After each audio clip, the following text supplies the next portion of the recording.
Danielle Archer is the newest program manager for the Lyman House Women's Program in Wilmington. Described as the gold standard for rehabilitation in the state of Delaware, the Lyman House is a long-term treatment option for those battling drug and alcohol addiction.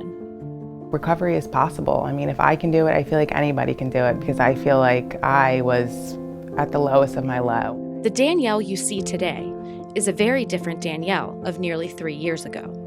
The daughter of successful military parents, she grew up with everything she materially needed. I think both of my parents were emotionally unavailable, and we didn't talk about feelings or emotions or things of depth or weight. It was just kind of like, how was your day? Good, and then that was it. And I think as a result of that, I kind of grew up feeling very alone. About the age of 14, I ended up trying marijuana and alcohol for the first time, and I felt like I had found my missing puzzle piece. And then at about the age of 19, I discovered pain pills, and that's when the problem started. Danielle's painkiller abuse eventually turned to heroin, which she describes as the beginning of the end. While using heroin, Danielle became pregnant with her daughter at the age of 23. I used my whole pregnancy, and my daughter was born on August 3rd, 2014. She was born addicted, and she was kept in the NICU for a month and a half and treated for withdrawal, and that destroyed me. It destroyed me. You'll look back and it's worth it. Yeah, that hard. I'm glad you guys are sharing your experience with her. That's great. You know, for a long time, I thought like I wasn't worthy of being a drug addict because I had this image in my mind, like I had never gone through any kind of trauma or any kind of horrific experience, and I thought that I had to have gone through those things in order to be a drug addict. The common image of somebody who struggles with substance use disorder is an individual, you know, under the bridge, homeless, etc. I think that's been one of the most powerful impacts of the opioid epidemic is it's really kind of shattered the stereotypical stigmatized imagery behind substance use disorder, and that's not what we're seeing. Joshua is a PhD candidate in sociology at the University of Delaware and a research assistant at the university's Center for Drug and Health Studies. He currently serves as the Lyman House's data manager, and for the last few years, he has been focusing his research on the impacts of the opioid epidemic on families in Delaware. Joshua says that 1 in 10 individuals nationwide are affected by substance use disorder, which is more commonly known as drug addiction or alcoholism. Right now, Delaware has the 6th highest overdose death rate in the U.S. So, you know, we are up there. This is the front lines of the epidemic. I would say 5 to 6 years ago, we began to really see a huge loss of life, 150 people, 200. Now we lose more Delawareans than to car crashes to this every 22 hours. Bethany Hall Long is a longtime champion of public health awareness in Delaware. The first state's 26th lieutenant governor works to educate Delawareans about addiction and the dangers of fentanyl, a powerful synthetic opioid that's being mixed into street drugs such as heroin. According to the DEA, fentanyl is 80 to 100 times stronger than morphine. Fentanyl is deadly. Fentanyl is bad. It's my F word, and it really is not a good thing. Fentanyl really causes rapid death and rapid loss. It can be a minimal pen size, just the end of a pencil can be deadly. What it does, it stops you from breathing. In 2018, 400 individuals died from an overdose in the state of Delaware. As the death toll continues to rise, Joshua says that the majority of individuals suffering from substance use disorder are not getting the help they need. What is known is that roughly 10% of individuals afflicted with substance use disorder make it into treatment. Be that a 12-step facility or be that a long-term inpatient setting like the Limen House or even detox or state-funded programs. Yeah, only 10% are making it in.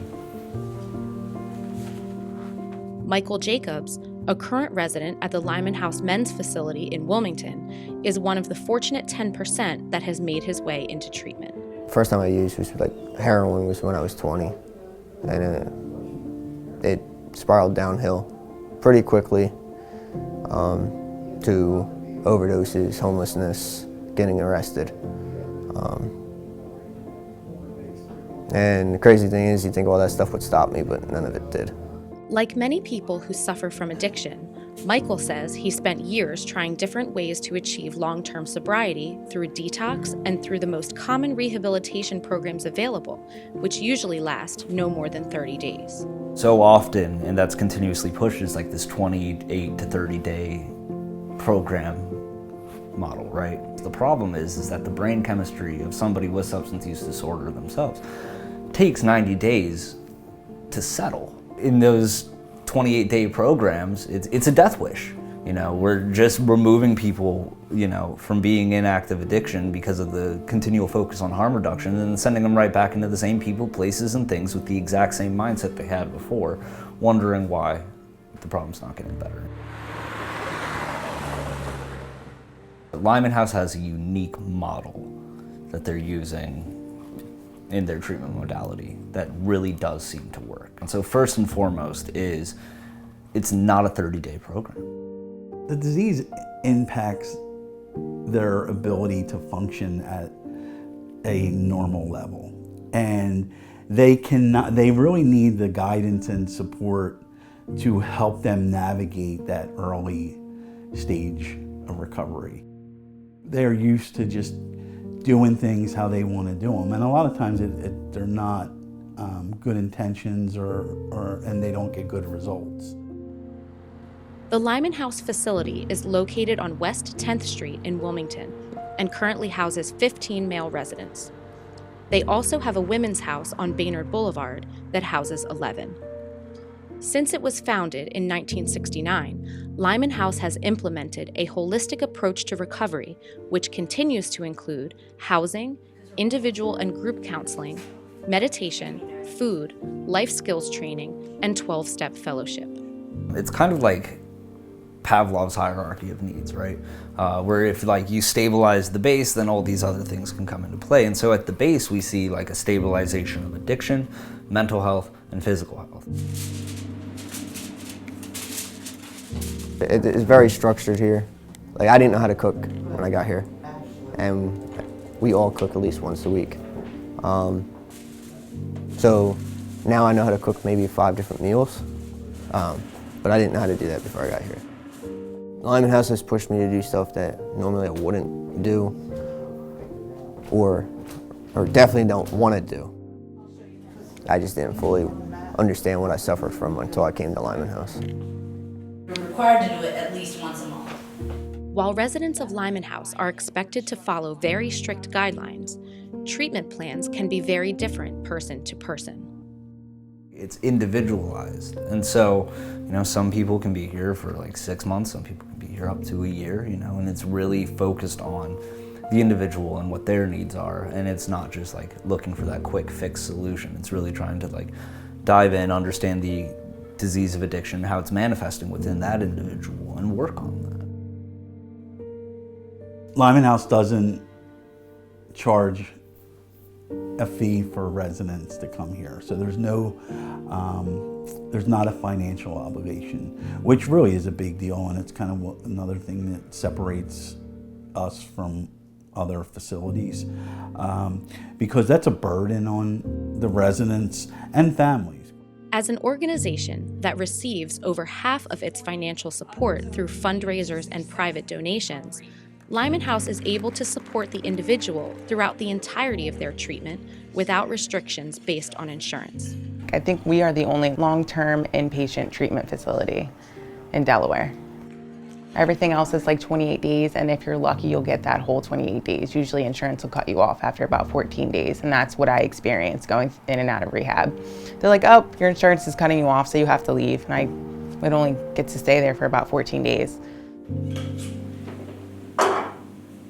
14 days is a drop in the bucket compared to the lifetime of work it takes an addict to break the vicious cycle of addiction. In the 50 years since first opening its doors, the Lyman House's greatest success is the invaluable community it has built. Running through the whole process is family relationships, right? And this doesn't necessarily have to be like your biological blood family, right? It can be the family you're establishing within the community around here itself. So having that like social bonding is proving to to be very beneficial, which is also another part of the Lyman House that is incredible, is that the alumni are so heavily involved here. My relationship with Lyman House now is, the best way that I can describe it is that Lyman House is my safe place. We'll give that back down to Tom so he can start cutting. Kevin Carter is an alumnus of the Lyman House program. Sober since 2014, today, Kevin is the co-owner of a successful contracting company based in Wilmington. His story is really nothing short of a miracle. To sort of see where he's at now and the change he's made in his life is pretty amazing. Growing up, I mean, I come from a broken home. I never met my dad. He left before I was born. He died when I was about 11 from alcohol and heroin use. My mom was always on drugs as long as I could remember. It was always kind of like a normal thing. I was exposed to all that, and by the time I was 11 or 12 years old, it started to become a part of my life. By the time Kevin reached 9th grade, he had dropped out of school and was drinking and using drugs every day, often with his mom. One day, she suddenly walked out of his life when he was just 15, leaving him nearly homeless in an abandoned house. The only thing I knew how to do was to break into houses, steal cars, manipulate people, rob people, steal from anybody who let me get close to them, and that's what I did. In 2014, Kevin entered detox, followed by a rehabilitation center, where he found himself on the verge of being kicked out for behavioral issues. Here I am, 5 or 6 months without a drink or a drug, and it's not enough. So somehow I interviewed at the Lyman House and I got accepted.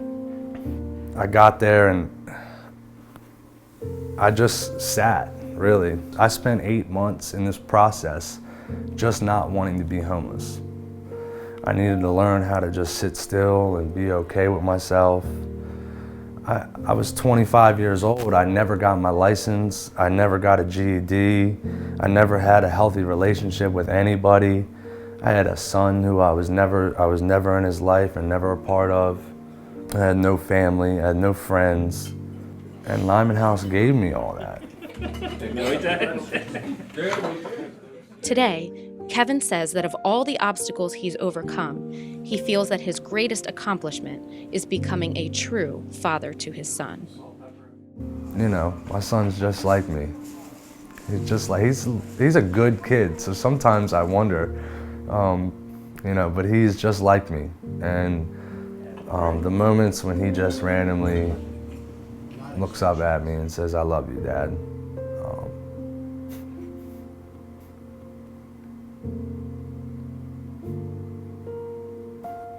I would have never thought that I would be at that place in my life. I always thought that I would be alone. And I never thought I would be sober and have the life that I had today. And none of that, again, is possible without the Lyman House. Reporting from Wilmington, this is Amanda Robbins, 22 News.